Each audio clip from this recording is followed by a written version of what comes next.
এমন একটা রাত আছে যেটা আমাদের সবার জীবনেই আসবে, এটা একেবারে নিশ্চিত। তো আজকে আমরা হাদিসের আলোকে সেই রাতটাকেই একটু বোঝার চেষ্টা করব, মানে কবরের প্রথম রাত। চলুন হাদিসের বর্ণনায় দেখি সেই রাতের বাস্তবতা ঠিক কেমন। আচ্ছা, আমাদের জীবনের শেষ রাতটা কবে? সত্যি বলতে এই প্রশ্নের উত্তর তো আমরা কেউই জানি না। এটা সবসময়ই একটা রহস্য। কিন্তু এমন একটা রাত আছে যা প্রত্যেকের জন্যই একদম নির্ধারিত। আর সেই অবশ্যম্ভাবী রাতটা হল মৃত্যুর ঠিক পরের প্রথম রাত, মানে কবরের সেই রাত। আমাদের আজকের পুরো আলোচনাটা কিন্তু এই রাতকে ঘিরেই। দাফন শেষ হওয়ার পর এই নতুন অধ্যায়ের শুরুটা ঠিক কিভাবে হয়? দুনিয়ার সাথে কি সব যোগাযোগ ওখানেই শেষ হয়ে যায়? চলুন হাদিসের বর্ণনায় এর উত্তরটা খুঁজে দেখি। এই স্লাইডের হাদিসটা কিন্তু সত্যিই খুব গভীর।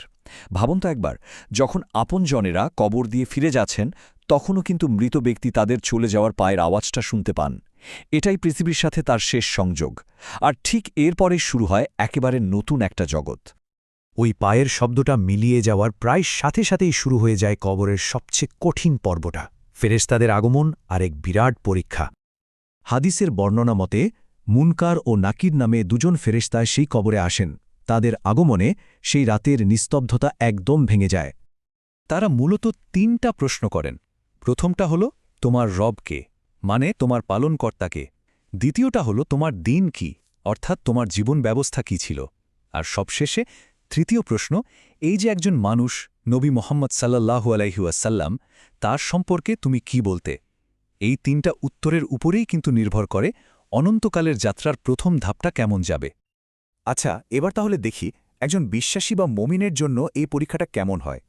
যে মানুষটা ঈমানের সাথে জীবনটা কাটিয়েছে, তার জন্য কি অপেক্ষা করছে সেখানে? এই স্লাইডটা আসলে সেই সৌভাগ্যেরই একটা ছবি।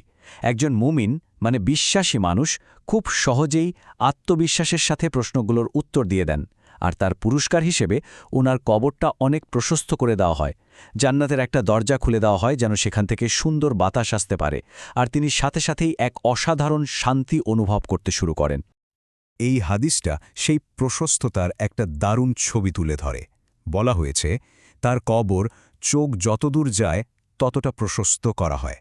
এটা আসলে শুধু জায়গার প্রশস্ততা না, এটা যেন এক ধরনের আত্মিক মুক্তি আর বিশাল প্রশান্তির প্রতীক। তো এখানে আমরা স্পষ্ট দুটো পথের ছবি দেখতে পাচ্ছি। একদিকে আছেন মুমিন, যিনি ঈমানের জোরে সহজেই উত্তর দিয়ে শান্তি পাচ্ছেন। আর অন্যদিকে সেই মানুষটা যে দুনিয়ার জীবনে গাফেল বা উদাসীন ছিল, সে উত্তর দিতে না পেরে ভয় আর তীব্র অনুশোচনায় ডুবে যায়। দেখুন, এই প্রথম রাত থেকেই কিন্তু দুজনের যাত্রাপথ একেবারে আলাদা হয়ে যাচ্ছে। কিন্তু প্রশ্ন হল, এই রাতটা এত গুরুত্বপূর্ণ কেন? এর আসল তাৎপর্যটা ঠিক কোথায়? আসলে কারণটা হল, এটাই আখিরাতের লম্বা সফরের প্রথম দরজা। নবী সাল্লাল্লাহু আলাইহি সাল্লামের এই কথাটা এর গুরুত্বকে সবচেয়ে সহজ আর সুন্দরভাবে বুঝিয়ে দেয়। কবর হচ্ছে আখিরাতের প্রথম পর্যায়। তার মানে পরকালের যাত্রার শুরুটা ভালো হবে না খারাপ, তা এখান থেকেই ঠিক হয়ে যায়। তাহলে এই রাতের মূল ব্যাপারটা কি দাঁড়াচ্ছে? এটাই হলো পরকালের যাত্রার একদম প্রথম ধাপ। আমাদের সাথে দুনিয়া থেকে শুধু আমাদের আমল, মানে কাজকর্মগুলোই যায়, আর কিচ্ছু না। আর সবচেয়ে বড় সত্যিটা হলো, নতুন করে ভালো কিছু করার সুযোগ ওখানেই পুরোপুরি শেষ। আর এখানেই আমরা আজকের আলোচনাটা শেষ করতে চাই, এই চূড়ান্ত সত্যিটা মনে করিয়ে দিয়ে। এরপর ভালো কাজ করার আর কোনো সুযোগই থাকবে না। যা কিছু করার এই দুনিয়ার জীবনেই করে যেতে হবে। এই গভীর চিন্তাটা আমাদের সবার ভাবনার জন্য রইল।